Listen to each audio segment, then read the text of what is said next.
Ամուսնալուծություն, երեխայի տեսակցություն, ալիմենտ, ընտանեկան որոշ վեճերով հաշտարարին դիմելը պարտադիր է լինելու։ Ներդրվում են նոր համակարգ, պարտադիր հաշտարարության ենթակա են լինելու 7 տեսակի ընտանեկան գործեր։ Մեր գերնպատակը որպեսզի ոլորտը հաշտարարությունը եւ մշակույթը վեճերը լուծել ոչ միայն դատարանում կռվի միջոցով, այլ նաեւ դատարանից դուրս միմյանց հետ բանակցելու միջոցով վերջապես կդառնա իրականություն։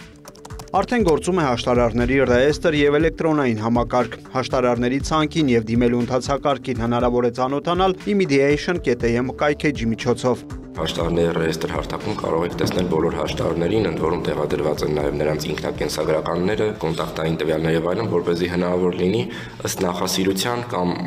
ըստ նաև մասնագիտական հատկանիշների ընտրել այն հաշտարարին, ում որ դուք ցանկանում եք։ Եթե չեք կողմնորոշվում, որ հաշտարարին դիմել, նույն համակարգի միջոցով կարող եք դիմել Արդարադատության նախարարությանը։ Ըստ վիճակագրության վերջին տարիներին տարեկան մինչև 3000 նման գործեր են քննում դատարանները։ Միջազգային փորձի ուսումնասիրությունը հետաքրքիր թվային տվյալներ է ներկայացնում, որ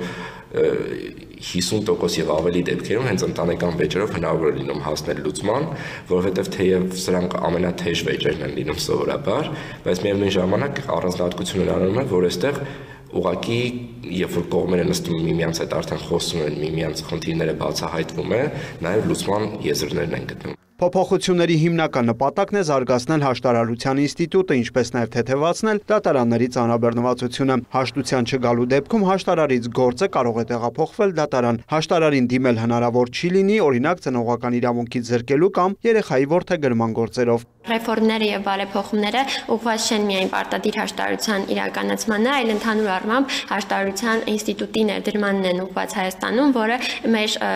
նաև տրամաբանությամբ եւ իրականում ռեֆորմի տրամաբանությամբ պետք է ընդգրկի ոչ միայն ընտանեկան գործերը, այլ նաև բոլոր տեսակի քաղաքացիական աշխատանքային վեճերը։ Հաշտարար կարող են դառնալ 25 տարին լրացած բարձրագույն կրթությամբ անձինք, անցնելով վերապատրաստման դասընթացներ, հանձնելով քննություններ եւ ստանալով արտոնագիր։ Հաշտարարները անցնում են մի շարք հմտություններ, բանակցային հմտություններ, հոգեբանական հմտություններ, այսինքն կոնֆլիկտի կառավարման,